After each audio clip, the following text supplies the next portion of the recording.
The opinions expressed in the Brothers on Law show are for informational purposes only and are not a substitute for personal professional legal advice.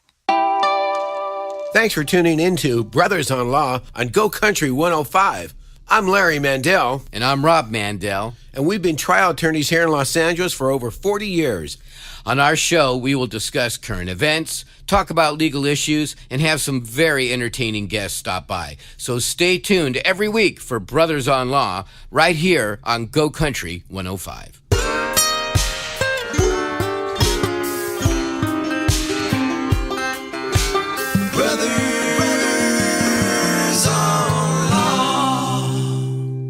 All right, here we are, the Brothers on Law. I'm Rob Mandel. And I'm Larry Mandel. And we're so glad to be back with you. And I just want to throw another one out to Debbie, the mortgage mom. She's just great. She is. Hey, Rob, remember when you were probably about maybe 10, 12 years old, and you used to walk around the house. Now, we had a house that was a single story. It kind of wrapped around the corner, and the bedrooms are on one side, and the living room and the kitchen were on the other. But I could hear you sing from your bedroom all the way to the other side of the house. And it sounded good, I bet, huh? It drove me absolutely crazy, and everybody else in the household. I mean, you would just sing at the top of your lungs. And I thought, can it get any worse than this? And it did, because then you bought a harmonica. And then you started playing that harmonica, and it was like, oh, my ears, I'm praying to the gods, please get this guy some lessons, do something. So I confronted you one day. You didn't confront me. You were really cool, actually. You came in with 3 albums. All right, let me finish. You came in with Paul Butterfield. Let me finish. The John Resurrection Mayall, of Pig Boy Crabshaw, which was Paul Butterfield. Yeah, John Mayall. And Cream. Right. Okay, and that was a guy named Jack Bruce. Right. And they were all incredible harmonica players. Especially Paul. Mm-hmm. Yeah. And so I said, Rob, and these were like 33, albums, vinyl. And I said, Rob, just listen to these things. Just do it and practice and sound like them. Yeah. And I thought, there's no way. But maybe 6 months or so later, after Rob had consistently and constantly listened to these things, he's playing for me, and I'm going, what? He's nailed it. He sounds like these guys. Yeah. I couldn't believe it. My little 13-year-old brother at that point was like, he's on his way. He's going to be a harmonica player. He's going to be a blues player in a band. Well, it's always been part of my life. Yeah, I want to hear. Hey, did you bring your harmonica today? I always have my harmonica. There you go. I want to hear what it sounds like. This is my now. gold-plated one in E flat, and it plays in B flat. Yeah.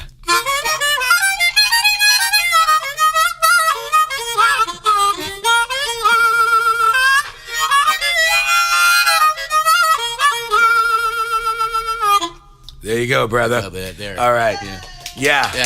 All right. The producers like it. That's a good sign. And going along this music theme, we have a very special guest today. Rob, why don't you tell us about him? He's somebody you work with. Well, actually, he is my friend for many, many years now. And I'm just lucky to know this gentleman because music has been such a big part of my life, and I still write songs. And when I write songs, I get together with my friend Carmen Grillo almost every time because he is one of the best producers in town. He's a writer himself, a vocalist extraordinaire, and lead guitar player, and a guitar player like you wouldn't believe. He's written and performed with the likes of Tower of Power, which he toured with for a decade, Rita Coolidge, Smokey Robinson, Huey Lewis, and his close friend Bill Champlin from the Sons of Champlin, along with Max Weinberg, just to name a few. Wow, what a bio. That's pretty cool. Welcome to the show, Carmen. Thanks, Rob. Nice to be here. Hello, Carmen. Thanks, buddy. Hey, Larry. So, tell us about your music career. How did you get into it? I got into it, I mean, if you really want to go all the way back. If you want me to go all the way back, the first time I really saw music was I grew up in Buffalo, New York, and there was a a party at the neighbor's house, really close. You could see through the fence, and they had a band in the backyard. Nice. And I went, wow, this looks really cool. And I just couldn't stop looking at these guys, And the drummer was right in the corner, right by my backyard, and I was watching him, and I just said, Dad, I want to play drums. And so my dad got me a little snare drum, and we got some lessons and stuff like that. And pretty soon, then I had a whole kit. And this was when I was like, 7 years old. Wow. And so I started playing drums when I was 7 years old, and then I got in school bands and started playing saxophone in the school bands, and then. So you've had a well-rounded musical experience. Yeah, so drums and then saxophone, because you always want to hit stuff when you're a kid. Yeah, exactly. And especially your big brother. Well, I didn't have one, so I just hit the drums, and then my dad was a big guitar fan, so he always had like all these Les Paul records and all these other big band records and all these really great guitar players. And so I grew up about listening to all this music, and then he liked the Ventures. I don't know if anybody remembers. Sure, yeah, it's a surf band. Yeah. So they were playing at the local college, and he took me. I was at 10 years old at this point, and he took me to the local college to see the Ventures. And I noticed at 10 years old, wow, the drummer's way in the back. Wow, there's no saxophone player. Yeah. So you wanted to be up front. Yeah, so front man. Wow, the guitar player's got all these girls around him. Nice. That's right. So That's I went, right. Dad, I want to play guitar. And my dad started, going, wow, you want to play drums, saxophone, and guitar? Like, how am I going to pay for all of this? Yeah. And I said, no, I think I'm going to let the drums and saxophone go and just play guitar. And he was in my corner the whole time. And all the other musician friends that I knew growing up, from when I was like 10 to way into my teens, their parents hated the fact that their kids were going to be musicians. Right. But my parents... So it was a tough road. It is. But my parents embraced it and completely supported my my music career. Hats off to your parents for supporting absolutely. that. And look how it's developed after all these years. So how did you make that bridge then from, just playing as a kid to being a professional? Well, started playing in bands when I was in junior high school. You just meet people. There's, oh, wow, you play drums? Great. Oh, wow, you play bass? Great. So, you start these little bands, and you start, like you were talking about, listening to Cream and Paul Butterfield, and and Stones, and that's the kind of people that we listened to. And we started, learning their songs and copying them, and started playing at the junior high school dances. And then when I was in high school, I played at all my high school dances, and the bands got better and better and better. And then we started opening up for some bigger names. And one of the coolest stories was when I was 16. Actually, no, I wasn't 16. I was 14. I had another friend, guitar player, who was 16, who had his driver's license. And he went to go see B.B. King at the Fillmore. This is when I was living in Santa Cruz, California. So the Fillmore, 75 miles away in San Francisco. And he had Lucille, B.B. King. That was his guitar. Yeah, he had Lucille, exactly. And my friend met B.B. King, when he came off stage, and told him about me. Said, my buddy's a hot guitar player. I got this friend who's 14 years old who's really good, and BB said, well, I'd like to meet the boy. So Nice. so he came over to my house the next day and said, man, BB wants to meet you, man. So BB came. We met him at the Fairmont Hotel in San Francisco, and went up to BB's room, and I played with B.B. King when I was 14 years old for about 3 hours, and it was the most incredible experience. He was the nicest man in the world. That is incredible. That's got to be one of the highlights. It was very, very inspiring. And the greatest thing about that whole thing is I've got it on a little reel-to-reel tape that I still have and still plays. And B.B.'s thing to me was okay, you got to pull from your full vocabulary, is what he was saying, as a guitar player. He's going, right now you're about from A to M. You got to get from A to Z, and I never ever forgot that. And it was just it just made me want to practice more and learn more. And then farther on in my career, I opened up, my band opened up for BB, and it was maybe a couple of years later, and when I looked on the side of the stage, he was sitting there watching me, and it was just an incredible feeling. So he remembered you, and he said he did. Oh, he said he did. And I think he did. How many people? And the reason I think he did is because when we did our little jam session up in his hotel room, Guitar Player magazine was there to do an interview with him, and then a couple of months later, when Guitar Player magazine came out, the title of the article was "Jamming with BB," and they didn't have my name, but it talked about this 14-year-old kid who came in and played with BB and stuff. Wow. And I still have that Guitar Player magazine from the '60s or early '60s. It sounds like that's almost like a turning point in your life. Oh yeah, this session. Yeah, there's with, definitely BB King. Certain times in my life that were like, these are big. This is a big deal, and it really inspires you to do more and go forward. So can you think of another highlight? I mean, that's a great highlight in your life. How about some other highlight you can tell our audience? Okay, well, a lot of people know who Bill Champlin is. He's most famous for writing "After the Love Is Gone" for Earth, Wind and Fire, and "Turn Your Love Around" for George Benson, and being in the band Chicago for 28 years. And but before that, he was in a band called the Sons of Champlin, which still exists, and now I'm the guitar player in the Sons of Champlin. And this is a band that came out of the East Bay area of California. San Francisco band, right? From Marin okay. County, yeah. In a very cult type of following. Not a lot of people know who they are, but the fans are still diehard fans 50 years later. Because they were originators of like white soul. Exactly. Bill's such a great soulful singer. And I, could never really figure out who I was as a musician at a certain point. When I was maybe 17, 18 years old, and I went to a party and there was this song playing. It was called "Freedom."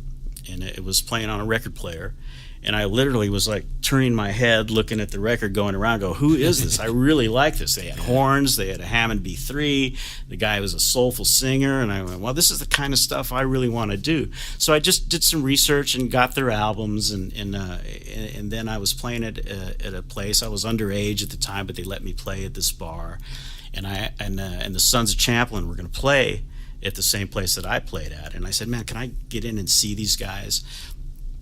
And that was another life changer for me, because to see him live was just really, really inspiring. And I didn't want to go up to him and meet him, and say, yeah, I'm a big fan of your music and all that kind of thing. So a few years go by, and all of a sudden I get a call from a club owner that used to play at his club a lot, and he said, would you guys like to open up for the Sons of Champlin? I said, yes, that would be great.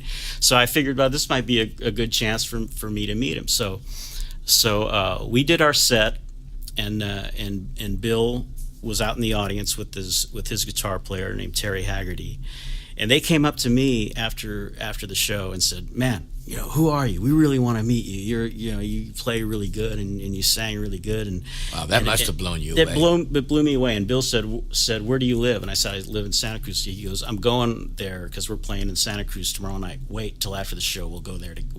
I'll drive you home. Nice. And from then on, me and Bill became best friends, and he's been instrumental in my career all along. He's always been another person in my corner who's talked me up and gotten me a lot of great gigs, and we did a lot of vocal sessions on tons and tons of records in the 80s and 90s, and and he was always like, we need another singer, let's call this guy. So he would always call me in, and all of a sudden I'm working with David Foster, I'm working with all these incredible producers, and that was another life changer for me as well. Wonderful. And you're writing music and singing music as of currently, right? Right, of course. And producing. And that kind of brings me to a topic I'd like to talk about with you, and that is, because I know you, obviously I've seen you play guitar, I've heard you play guitar on my stuff and all over the place, but I know you mostly as this phenomenal producer and songwriter in your own right. And I know that it can be a struggle to protect your creation as an artist, and make sure that if there's money to be made on the material, it's coming to the right person. So what has been your experience in that? Because here you're obviously you're sitting here with a couple of lawyers, so we want to explore that a little bit. So, Rob, you're talking about how to protect yourself. No, I want to know song, what right? he's confronted first. What his experience has been in facing those issues. Okay. Well, first of all, you got to write some music that's going to be good, so you can protect it. There's got to be a reason. Protecting. There's got to be a reason to protect it. And, right. And luckily, I've had some success with writing. I had a song with the band Chicago on Chicago 18 called "One More Day." And that was another life changer because I was able to buy a house with the money that generated. Wow, one song. But that was then, and this is now. It's a very much harder, space to try to be successful in the music business now, because with streaming, we used to have record sales. Sure. People don't really buy records or albums or even CDs anymore. Yeah. They download things, and you make a certain amount of money from downloading a song, but it's not what it used to be. It used to be if you got played on FM radio, it was about 9 cents a spin, which doesn't sound like a lot of money. Yeah, and it's not. But if you get 1 million spins, it starts to generate some cash. Right. And nowadays, with streaming, the rate is 0.003, a third of a cent. So they took that 9 cents and reduced it to a third of a cent. For example, Pharrell Williams, who had the song "Happy" a year or two ago, sure, very popular. Really, obviously, he made a lot of money from downloads and reuse and all that stuff in FM, in radio and satellite radio, licensing and all those kind of things. But his streaming income, that he got 3 million streams and he made $3,000. Oh, so that's criminal. That's Doesn't the best make any sense, that you can do now. Yeah, which is like, and I keep saying they need to fix that, and I don't know who they are. I don't know who makes this. Maybe Taylor Swift knows. Well, Taylor, she pulled her stuff off Spotify because she just, it's just like, it wasn't working for her. If I'm not going to make money on it, I don't want you to make money, or I don't want you taking advantage of my art. Right. So these companies like Spotify and Pandora, they must be making hordes and hordes of money because there's these subscriptions to get access to all of the material, and they're paying the writers minimal. And I don't know who came up with this. I don't know who came up with this figure or how it got to be okay, but it's not okay. Yeah, I guess it was if you don't agree to the third of a cent, we'll just pirate it. We'll just, right. And that's the pirating that happened. There was a whole decade where people thought music should be free, and there were all these illegal sites where people could get any music they want. And so there was a whole generation of people who grew up, thinking music should be free. Right. So now it's really hard to get them to pay for that because it's, once you get it for free, why do you want to pay for it? Right. So it used to be the only place it was free was on the radio. Right. And the radio had to pay. Right. The radio station or the people playing it on the radio had to pay a organization like ASCAP or BMI, right? How to explain how those work and why, and tell us why they're not in the mix on making this a little more profitable. They keep trying to do that. They meet with Congress and try to change the laws, and I don't know what the laws are or what they have been in the past, but there has to be some type of change that makes an artist. Music is it's in everybody's life. It heals people. It gives you people that are interested in having a career in music. I mean, how can you have a career in music if you get 3 million plays and make $3,000? It's just we don't want to hold back the art music. should not be free. We don't want to hold back the music on Country 105. We want the songs keep on rolling. Have you suffered or been injured by someone else's negligence? When you need a legal team that will stand up for what is right, won't give up the fight and obtain justice, call 818-886-6600. Mandel Trial Lawyers specializes in personal injury cases of all types. Whether it's a car accident, product or premises liability, dog bite, or a catastrophic injury, Mandel Trial Lawyers are there for you when the fight is worth it. Call now for your free consultation. 818-886-6600. Let the scales of justice tip in your favor. You do produce and sing on and play on country songs all the time. Whatever's paying that day. Together.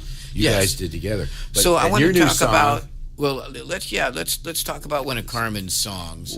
It's called "Come and Gone"? It's called "Come and Gone." Yes. That's kind of catchy. It's on my album, which is called "A Different World," and like I'm talking about now, as far as the payment, the way that things work in the music business, it is a different world, and in more aspects than one. In the whole, everything with political things and all kinds of stuff that we won't get into. But it is a different world. So I think it's appropriately named. All right. And what genre would you say this is? This is blues. Blues. Yeah. All right. So we're going to play some blues on Go Country.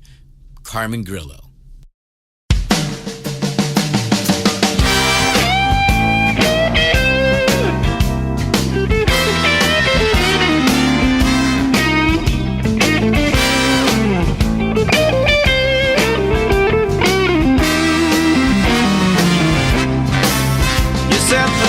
So high,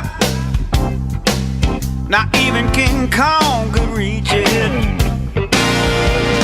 If there were a course in breaking hearts, you could teach it. The Prince Charming coupon is just expired. If loving is a job, I've just retired. I've come and gone, and I move on.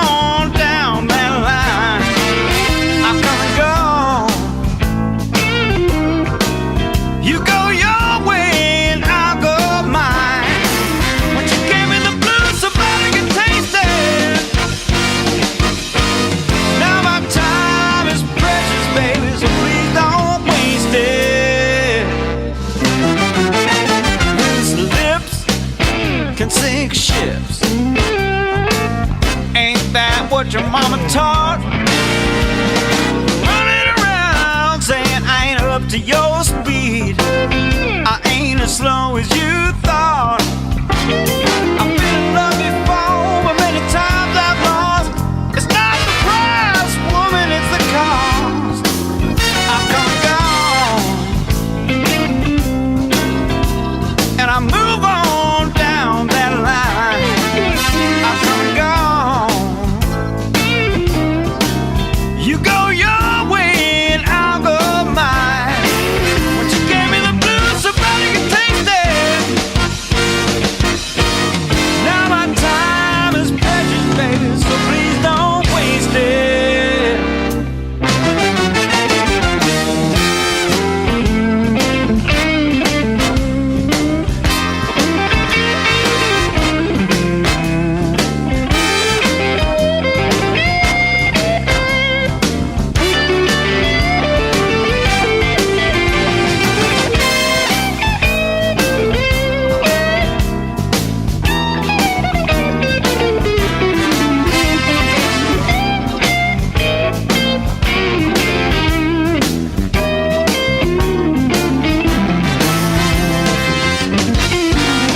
That was awesome. That was incredible, well, buddy. All right, so is it time to talk about our tip of the day, Larry? Yeah, I think so. Why don't you go for it? So the tip of the day is this. You got to stay hydrated. Most people walk around dehydrated and don't know it. Water, not coffee, is essential for optimal health. It's recommended that you drink at least half your weight in ounces of water daily. What? So if you, So if you weigh 200 pounds, you need to drink 100 ounces per day. That's crazy. That's crazy. That's like 3 quarts of water in a day. I could never do that. Not with my prostate. I mean, so just the other day, somebody's saying, "I go, you're drinking coffee. You drink coffee all day long." He says, "But what's in the other hand? Water." So what he does is he drinks a cup of coffee, but then he follows with a cup of water to balance it out. That's his dehydration theory. Okay. Did you know? So did you know? This is a law passed last year right here in California. If you are at a full-service restaurant and you'd like to sip your drink through a single-use plastic straw, you'll now have to ask for one. Restaurants can be fined for repeated violations. And what's that all about, Larry? That's about not having plastic go into our system and into our oceans. Oceans. Yeah, well, it goes from our system to our oceans. Right, we got plastic floating around in the ocean right now the size of Texas, and that's not an exaggeration. So, all right. We're ready for Mandel messages, Rob. Now it's time to check the Mandel message box. This is David from Silver Lake writes in, I'm a musician and I was hired to perform at a banquet for a charity event. My contract was finalized and I was preparing to perform. A few days before the event was canceled. There was no clause in my contract about the cancellation. I'd like my money. Do I have a valid case? What do you think, Rob? Well, before I answer that, Carmen, has that happened to you? No, it hasn't, thankfully. Oh, yeah. You've run into some other issues. Usually when a contract will have some type of clause in it that says, if it's cancellation on the party that's going to be paying you, that, it's not your fault, so you at least get like a 50% of it back or something like that. So he needs to check his contract to see if there is a clause. Oh, he says there's no clause. Right? Oh, okay. I didn't see that. Well, I would say it falls into this theory of what I call promissory estoppel. And that is if someone makes you a promise and then you change your position to some extent to your own detriment based on that promise, you can enforce it even if it's not in the contract. So that means okay, you're going to play at this gig, and now he went ahead and canceled or turned down other work in order to make that gig, and now when they cancel it, he doesn't have time to get anything else, right? It's not bad, but I think he's still going to have a rough road, because if you look at the four corners of the contract, and you look at the language, and there's nothing in there about cancellation, he may have done that at his own risk, Rob. Well, I don't know about that. I think fair is fair, and the law generally helps people that are acting in good faith. Well, common sense, yeah. Yeah, common sense, buddy. Okay, so, so speaking of... speaking about Carmen, you, Rob. Yeah, speaking of me. All right. So, and Carmen. Carmen as a producer, as a singer, and I go to him with all my music. And like I say, this is a big part of my life. I do it several times a year, going to Carmen's studio, and I've been doing it for probably 30 years now. And there's a song that I just want to play right now that Carmen produced for me that I wrote, and I don't sing on it. We had Bill Champlin's son sing on it, and what a voice. All right, let's hear The Beautiful Road, written by me.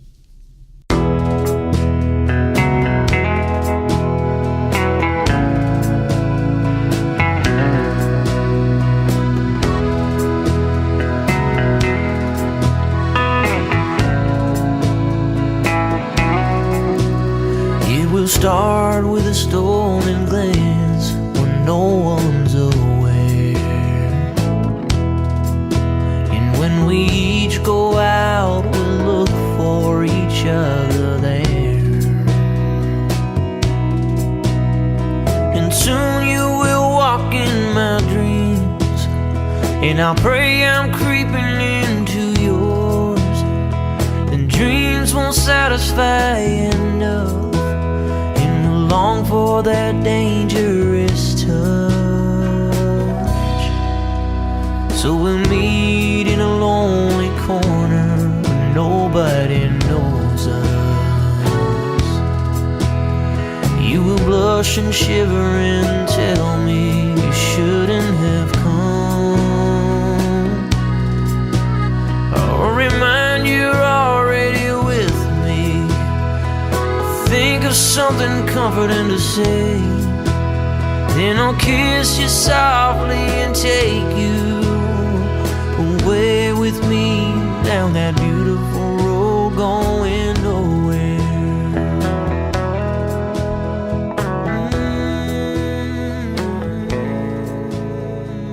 Okay, hey, that was... Again, Will, come listened on. to it quite a few times. That's a great know. song. What What do you a think? voice. All right, that's about it for our show. Wow, that was fun. We want to Real thank fun. Carmen for joining us. So I think it's about time to wrap it up here, and we thank you for tuning in, and catch us next week right here on Go Country 105. And remember, let the scales of justice tip in your favor. Go, Rob.